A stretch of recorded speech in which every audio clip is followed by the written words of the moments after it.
여러분, 요즘 유튜브나 커뮤니티를 보면 스탠리 드러켄밀러와 13F 공식 이야기가 많이 나오는 것 같습니다. 글을 수식하는 말들을 보면 참 화려합니다. 30년 동안 연평균 30% 수익률을 올리면서도 단 한 번도 마이너스를 기록하지 않은 전설이라고 하잖아요. 사실 이 문장 하나만 들어도 개인 투자자들에게는 정말 대단한 투자자처럼 느껴질 수밖에 없습니다. 그래서 드러켄밀러의 투자처를 보면서 공부해야 한다고 이야기하는 사람도 있습니다. 미국 외 국가 중 브라질 비중을 확대했다. 금융주를 포트폴리오 상단에 배치했다는 점을 들어서 말이죠. 심지어 어떤 분은 금융주를 하락한 상태라 매수하기 나쁘지 않은 시점이라는 분도 계셨습니다. 여기에서 흥미로운 시나리오도 하나 붙습니다. 바로 차기 연준 의장, 유력 후보인 케빈 워시와의 관계인데요. 케빈 워시의 정책 논리상 금리 인하를 해서 단기 금리를 낮추고 QT를 해서 장기 금리를 높게 유지할 수 있어서 결국 은행들의 막대한 이익을 줄 거다라는 분석이죠. 여기서 더 나아가서 드러켄밀러가 자기가 주장한 은행주 수익을 위해서 아예 케빈 워시를 의장으로 밀어줬다는 이야기까지 합니다. 정책의 방향성을 미리 읽은 천재적인 베팅이라고 하는 것도 있었습니다. 하지만 여러분, 저는 여러분에게 항상 강조드리는 것이 있습니다. 증시를 잘 해석할 줄 아는 시각을 갖추어야 한다는고요. 남들이 이야기하는 정보의 표면만 봐서는 절대로 돈을 벌 수 없거든요. 우리에게 진짜 중요한 건 무엇을 샀는가 보다 훨씬 중요한 것은 왜 이 시점에 매수를 했고 케빈 워시와는 무슨 연관성이 있는지를 파악하는 겁니다. 그리고 무엇보다 도대체 왜 그의 계좌는 왜 여느 투자자와는 달리 마이너스를 보지 않는가라는 부분입니다. 그래서 오늘 저는 조금 다른 이야기를 해드리려고 합니다. 드러켄밀러가 왜 브라질 ETF와 금융주를 선택했었는지, 그리고 우리가 흔히 말하는 30년 무패 신화 속에 숨겨진 시간의 요새가 무엇인지 이야기해 드릴게요. 그리고 어떻게 하면 여러분도 드래켄밀러 같은 투자자가 될 수 있는지에 대해서도 말씀드리겠습니다. 최근 드러켄밀러의 포트폴리오에서 가장 눈에 띄는 변화는 세 가지로 요약됩니다. 드러켄밀러는 최근 미국 외 국가 중 브라질에 대한 비중을 가장 크게 늘렸습니다. 포트폴리오 상위 5위권 안에 브라질 관련 ETF인 EWZ를 배치했는데요. 여기에서 더 눈여겨볼 점은 단순 주식 매수를 넘어 콜옵션까지 대거 확보했다는 사실입니다. 여러분, 주식시장에서 콜옵션을 샀다는 게 구체적으로 무엇을 의미할까요? 단순히 오를 것 같다는 기대를 넘어서는 겁니다. 특정 시점에 강력한 상승 모멘텀이 올 것이라는데 일종의 레버리지를 걸었다는 뜻이거든요. 다시 말해, 브라질 시장의 반등에 대해 매우 공격적이고 확신에 찬 베팅을 했다는 거죠. 옵션은 시간의 값이라는 게 숫자로 계산이 되기 때문에 시간이 지나면 지날수록 가치의 하락으로 마이너스를 보게 되는 개념입니다. 그렇기 때문에 앞서 말씀드린 것처럼 그는 강력한 상승 모멘텀을 예상을 한 것으로 볼 수가 있습니다. 다만 우리가 기억해야 할 건 이 공시가 작년 12월까지의 상황을 말해주는 거라는 점입니다. 그렇다면 그는 이미 수익을 하고 있을 것이고요. 아마 지금쯤은 부분적으로 수익 실현을 하고 있거나 어쩌면 이미 매도를 완료했을 가능성도 충분하다고 볼 수 있습니다. 자, 이어서 두 번째는 금융주입니다. 드러켄밀러의 매수 리스트 1위의 금융 섹터 ETF인 XLF가 이름을 올렸습니다. 사실 그동안 시장은 엔비디아를 필두로 AI와 테크주에만 열광을 해왔잖아요. 그런데 드러켄밀러는 그 온기가 소외되었던 금융주로 퍼질 것이라고도 본 것입니다. 특히 대형 은행뿐만 아니라 지역 은행주까지 담았다는 점인데요. 이건 단순히 금리 환경에 따른 이익뿐만 아니라 전반적인 경기 흐름의 변화를 염두에 두었다는 점을 시사합니다. 자, 그런데 이런 금융주 투자 행보의 이면에는 바로 케빈 워시라는 인물이 있습니다. 전 연준 이사이자 차기 연준 의장으로 강력하게 거론되는 그는 드러켄밀러와 매일 통화할 정도로 굉장히 막연한 사이로 알려져 있습니다. 상황이 이렇다 보니 시장은 자연스럽게 이들의 관계에 주목할 수밖에 없는데요. 그 이유는 케비너 씨가 주장해온 경제 논리가 현실화될 경우 가장 큰 이익을 보는 것이 바로 금융주이기 때문입니다.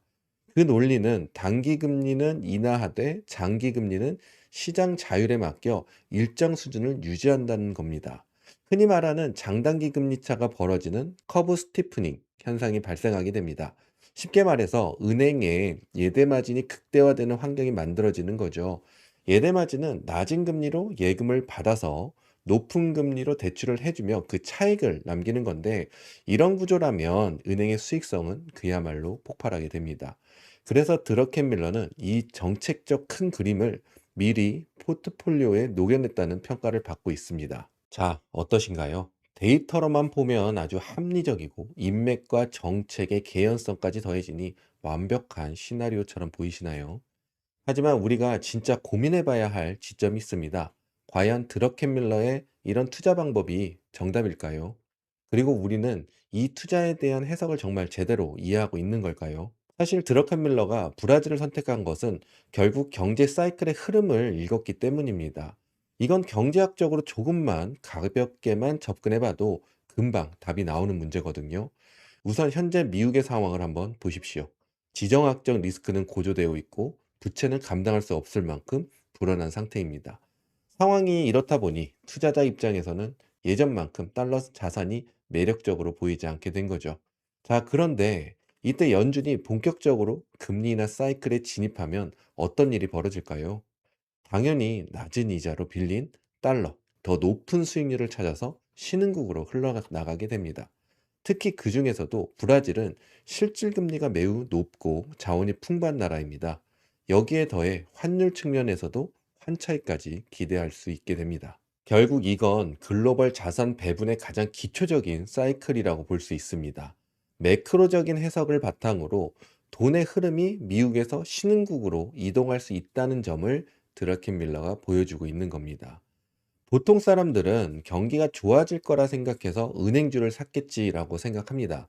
하지만 여러분, 주식 세계에서 은행주의 진정한 엔진은 인플레이션입니다. 2019년 코로나 이전, 저물가와 저금리가 장기화되던 시절이 있었죠. 그때 은행주는 사실 크게 관심받는 종목이 아니었습니다. 주가는 몇 년을 횡보했기 때문에 재미없는 종목으로 취급을 받았고요. 하지만 코로나 이후 급격한 인플레이션이 오면서 상황은 반전되었습니다. 제가 보기에 드래켄 밀러가 금융주를 대거 매집한 이유는 인플레이션이 생각보다 쉽게 잡히지 않을 것이라 봤기 때문입니다. 연준이 금리를 내려버리면 인플레이션이 완벽하게 잡히지 않을 수 있다는 것에 베팅한 것이죠. 사실 증시는 자산의 가치 상승, 즉 인플레이션으로 오르는 겁니다. 연준은 여전히 인플레이션이 높다고 이야기하죠. 이런 상황에 금리 인하를 하게 된다면 투자자들은 인플레이션이 다시 타오르는 것 아닌가 하는 걱정을 하게 할 수도 있습니다. 저는 이 원리를 알고 지난 2019년에도 은행주의 상승은 인플레이션 때문이라는 부분을 여러분께 강조해 드린 적이 있었죠. 여기에 더해 또 하나 주목할 점이 있습니다. 바로 연준이 미국 은행들의 어마어마한 규모의 준비금을 아주 빠르게 공급해 주고 있다는 사실입니다. 쉽게 말해 은행에 현금이 팍팍 쌓이는 것이죠. 이번 F13 공시는 작년 12월까지의 기록이니까 아마 드러켄 밀러는 연준이 미국 은행에 돈을 밀어넣어 줄 거라는 것을 예상하고 투자했던 게 아닌가 싶습니다. 실제로 은행들이 작년 하반기부터 좋은 상승이 있었기도 했고요. 만약 드러켄 밀러가 다음 공시까지 은행주를 계속 들고 있다면 이건 단순히 인플레이션의 상승을 예상할 수 있는 걸 넘어 미국 증시 전체가 좋을 거라고 확신한다는 뜻으로 유추해 볼 수 있습니다. 주식의 원리인데요. 우량주와 중소형주의 차별화 장세, 그 외에 작은 차별화 장세를 제외하고는 증시는 대개 같이 움직이기 마련입니다. 결국 은행주가 간다는 건 다른 종목의 상승도 뒷받침되어야 한다는 뜻이고, 따라서 그가 은행주를 홀딩한다는 건 시장 전체를 긍정적으로 보고 있다고 해석할 수 있는 거죠. 그런데 여기서 우리가 한 번쯤은 생각은 해봐야 합니다. 케빈 허씨가 주장해온 경제 논리, 그러니까 단기 금리는 인하하되 장기 금리는 시장 자율에 맡겨 일정 수준을 유지한다는 방향성이 금융주에 큰 이익을 줄 거라고들 합니다. 하지만 중요한 건 일정 수준을 유지한다는 대목입니다. 만약 장기 금리가 천정부지로 솟구치면 어떻게 될까요? 바로 문제가 생깁니다. 지금 미국의 상황을 보세요. 국채를 사주는 곳이 없어서 연준이 매입을 해주고 있잖아요. 그런데 연준이 매입을 멈추고 시장 자율에 맡긴다? 지금 구조로는 장기 금리가 폭등할 수밖에 없고 그건 결국 경기 침체 우려로 번지게 됩니다. 결론적으로 연준은 정책적으로 단기 금리를 건드리기 때문에 인하하는 건 맞지만 시장 자율에 맡기거나 양적 긴축을 해서 장기 금리를 억지로 올리는 건 지금 현실적으로 불가능에 가깝습니다. 그렇기에 드러킨 밀러가 단지 이 부분만을 보고 은행 투자를 했다고 보기는 어렵다는 게 제 생각입니다. 결국 채권은 투자자들의 심리와 연결됩니다. 케빈 워시 한 명의 정책으로 가만 놔둔다고 해결되는 게 아니에요. 투자 심리가 나빠져서 장기 금리가 튀어오르면 연준은 조절을 해줘야 하고 실제로 지금도 조절을 하고 있습니다. 그래서 제가 드리고 싶은 말씀은 이겁니다. 은행주가 오르면 다른 종목도 같이 오를 테니 굳이 은행주만 고비집해서 매수할 필요는 없습니다. 다만 다른 종목이 오를 때 은행주도 함께 움직일 것이기 때문에 시장의 온기를 확인하는 차원에서 은행주를 유심히 살펴보는 것은 아주 괜찮은 전략이라고 말씀드릴 수 있겠습니다. 자, 이제 여러분들이 가진 환상을 제가 한번 깨보겠습니다. 이게 정말 깨질 이야기인지는 모르겠지만 한번 잘 들어보세요. 여러분은 드러켄밀러가 30년 동안 단 한 번도 마이너스를 내지 않았다는 그 말에 고개를 끄덕이면서 역시 전설은 다르구나 라고 생각하시죠.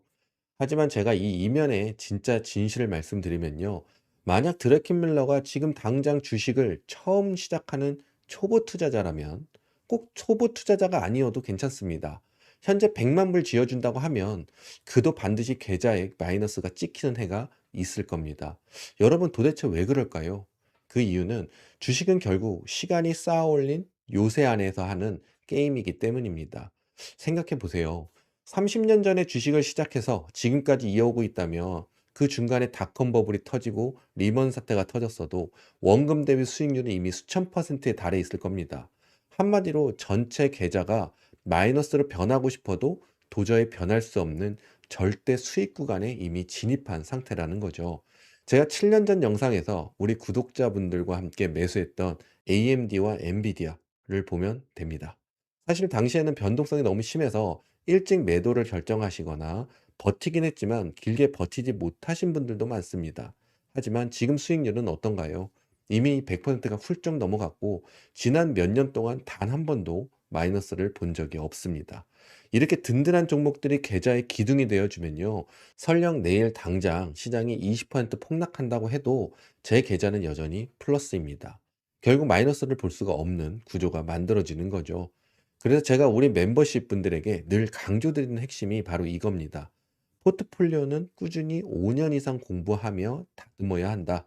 그 과정에서 큰 하락장을 2번 정도 온몸으로 맞고도 버텨낸다면 어느 순간부터는 계좌가 절대 마이너스를 볼 수 없는 영역으로 들어간다. 결국 드러켄밀러가 진짜 대단한 건 남들이 모르는 천재적인 매수 타이밍을 잡아서가 아닙니다. 그 험난한 시간을 묵묵히 견뎌내며 무적의 계좌를 만들어낸 그 인내심이 대단한 거죠. 그도 만약 지금 당장 100만 불 들고 시작한다면 아마 여느 누구와 똑같이 마이너스도 보고 했을 겁니다. 주식은 오래 버티면 버틸수록 수익이 눈덩이처럼 불어나는 구조입니다.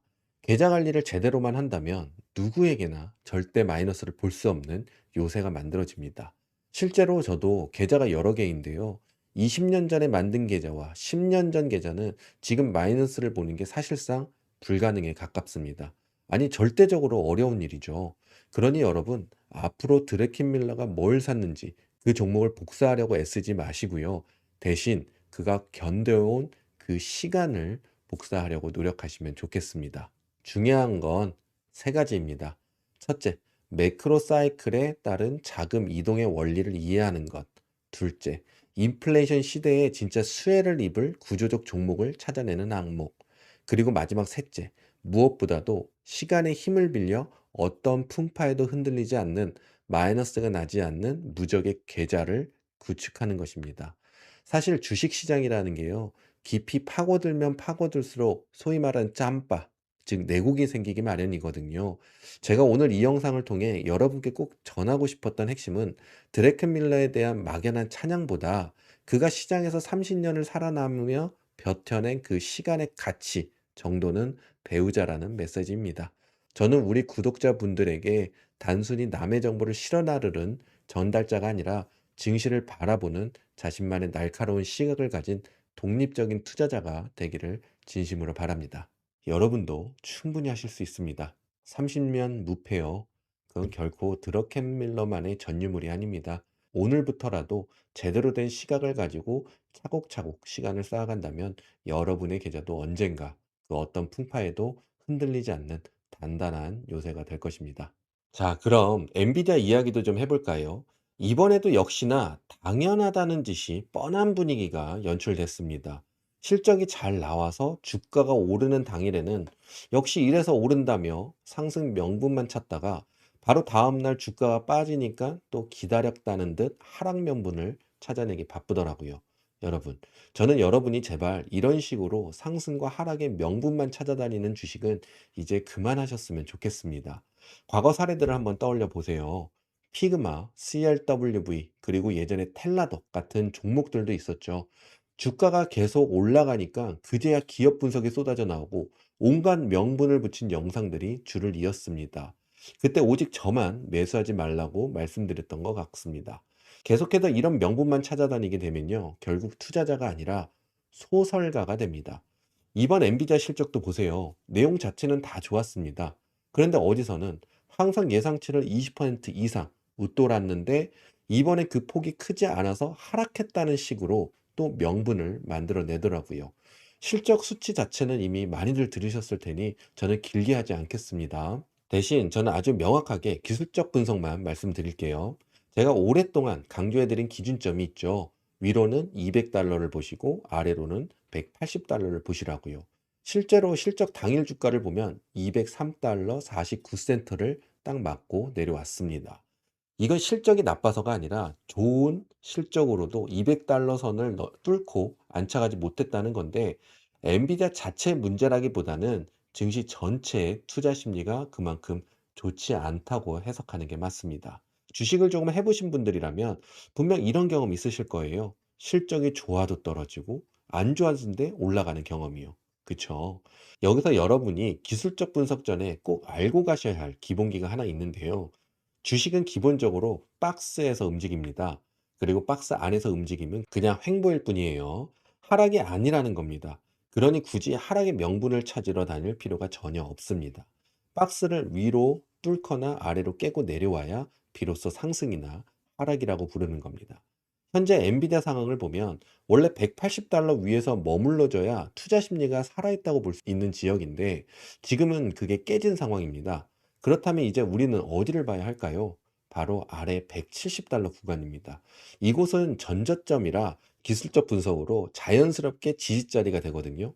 여기서 잘 버텨주고 다시 180달러로 올라와 준다면 아주 좋은 시나리오가 되겠습니다. 하지만 만약 170달러를 버텨주지 못한다면 160달러대까지 하락이 가능해집니다. 저는 단순히 버티면 올라가고 못 버티면 하락한다는 식의 무책임한 말만 드리지 않습니다. 정확히 어디까지 상승하고 하락할 수 있는지를 말씀드리고 우리 멤버십 분들은 그것을 알고 투자에 나서십니다. 주가에는 분명 흐름이 있습니다. 제가 말씀드린 주가를 꼭 기억해 놓으시고요. 만약 다시 180달러로 올라온다면 기존의 박스로 돌아온 거라 하락 확률이 낮아진다고 생각하시면 되겠습니다. 200달러까지는 박스권 이동 중이니까 상승은 즐기시되 정확히 200달러를 넘어가야만 박스 이동이 가능하다는 부분을 알고 주가를 의미 있게 보시면 좋겠습니다. 진짜 걱정은 170달러 밑으로 내려갔을 때 하시면 됩니다. 제가 머무르는 것을 느끼는 공부를 해야 한다고 많이 말씀을 드렸죠. 170달러 아래에서 머무르는 느낌이 드시면 안 됩니다.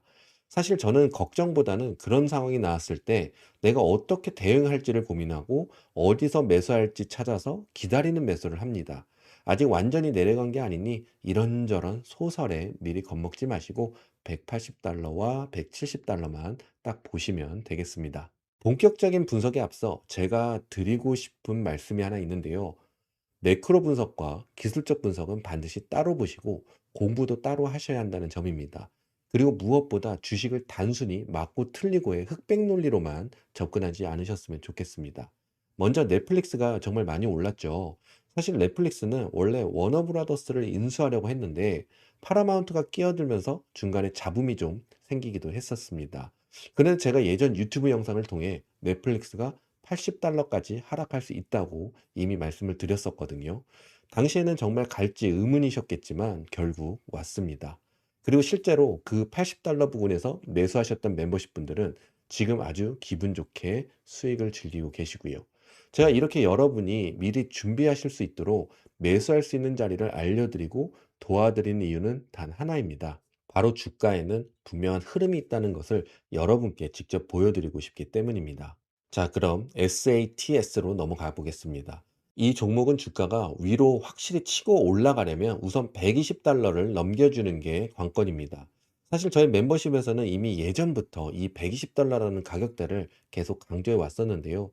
공교롭게도 지난 금요일 고점이 딱 $119 50센트를 찍고 내려왔더라고요. 마침 시장에서는 스페이스X가 이르면 3월쯤 비공개 기업 공개 신청서를 제출하는 방안을 검토 중이라는 뉴스도 들려오고 있죠. 하지만 여러분, 아무리 이런 호재성 뉴스가 나와도 제가 보고 있던 핵심 기준인 $120를 돌파하지 못했다면 저에게는 그리 중요한 소식은 아닙니다. 결국 가격이 증명해줘야 하니까요. 자, 이제 당장 다음 주 월요일 실적 발표가 기다리고 있는데요. 위쪽으로는 $120 저항, 그리고 그 위 $130 저항을 순차적으로 체크하셔야 합니다. 특히 이 $130는 현재 박스권을 한 단계 위로 이동시키는 아주 중요한 상단 기준선이니까요. 박스권 돌파의 기준으로 잡고 보시면 되겠습니다. 반대로 횡보 흐름을 깨고 하락세로 접어들게 된다면요. 정말 최악의 상황이 아닌 이상 일단 $95 구간의 지지선에 멈출 것으로 예상하고 있습니다. 만약 거기서 지지가 안 되고 추가로 밀리게 되면 $85 선까지도 충분히 내려올 수 있다는 점을 미리 염두해 주시면 좋겠습니다. 자, 그럼 이어서 클라우드 스트라이크 또 한번 살펴볼까요? 사실 이 종목은 다음 주 화요일 장 마감 후에 실적 발표가 예정되어 있어서 그때 가봐야 움직임을 더 정확히 알 수 있을 겁니다. 하지만 미리 대응 시나리오를 짜두시는 게 중요하니까요. 제가 기준이 될 만한 주가를 미리 말씀드릴게요. 우선 아래쪽으로는 $335 지지 자리를 꼭 확인하셔야 합니다. 만약 여기가 깨지게 되면 $300 선까지 밀릴 수 있고요. 반대로 위로 강한 상승이 나와준다면 $380와 $385 그리고 그 다음은 $400 구간까지 차례로 열려 있다고 보시면 되겠습니다. 다음은 브로드컴입니다. 브로드컴은 제가 예전에도 $330가 아주 중요한 자리라고 말씀드린 적이 있죠. 그런데 지금 흐름을 보면 살짝 깨져 보이는 모습이기도 한데요. 만약 하락세가 이어진다면 $280 근처까지도 내려갈 가능성이 있습니다. 상승하게 된다면 $330가 첫 번째 저항이 될 거고요. 여기를 넘어서면 $345에서 $348 부근까지 볼 수 있을 것 같습니다. 물론 브로드컴도 아직 실적 발표까지 시간이 좀 남아 있어서 상황에 따라 대응 구간이 변할 수는 있습니다. 하지만 여러분, 제가 이렇게 잡아드린 구간을 기준으로 삼고 시장을 보는 것이 아무런 기준 없이 주가 움직임에 일희일비하며 감정 매매를 하거나 그냥 멀뚱히 쳐다보고 있는 것보다는 훨씬 더 훌륭한 투자자의 자세라고 자신 있게 말씀드릴 수 있습니다. 마지막으로 코스트코입니다. 코스트코. 그동안 힘내서 잘 올라와줬죠. 사실 저는 $1,005와 $1,110 구간을 주요 저항으로 보고 있었는데요.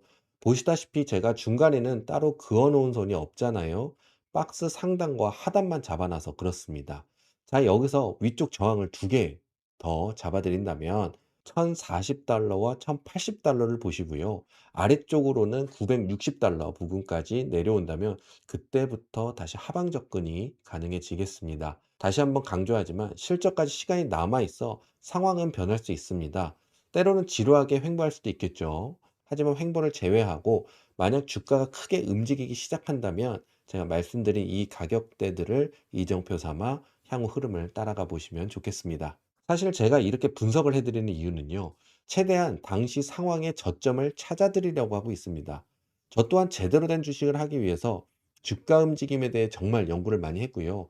그렇게 오랜 시간 연구를 하다 보니 시장에는 약속된 주가 움직임이 있고 또 신기하게도 약속된 듯 멈추는 저항과 지지가 있다는 것을 발견하게 됐습니다. 심지어 사상 최고가가 위로 뚫고 올라간 상황에서도 그다음 어디까지 상승하게 될지도 어느 정도는 미리 알 수 있더라고요. 저희 멤버십 분들은 이런 흐름을 직접 보시면서 매번 신기해하시고 또 믿음으로 함께 해주고 계십니다. 사실 이 짧은 영상 안에 제 모든 기술적 분석 노하우를 다 담아낼 수는 없겠지만요. 그래도 이런 원리가 분명히 존재한다는 걸 여러분들께 꼭 알려드리고 싶었습니다. 앞으로도 제가 더 열심히 공부해서 많은 것을 공유해 드리도록 노력하겠습니다. 응원의 댓글도 많이 부탁드리겠습니다. 자, 그럼 저는 다음 영상에서 다시 찾아뵙겠습니다. 오늘도 끝까지 함께 해주셔서 감사합니다.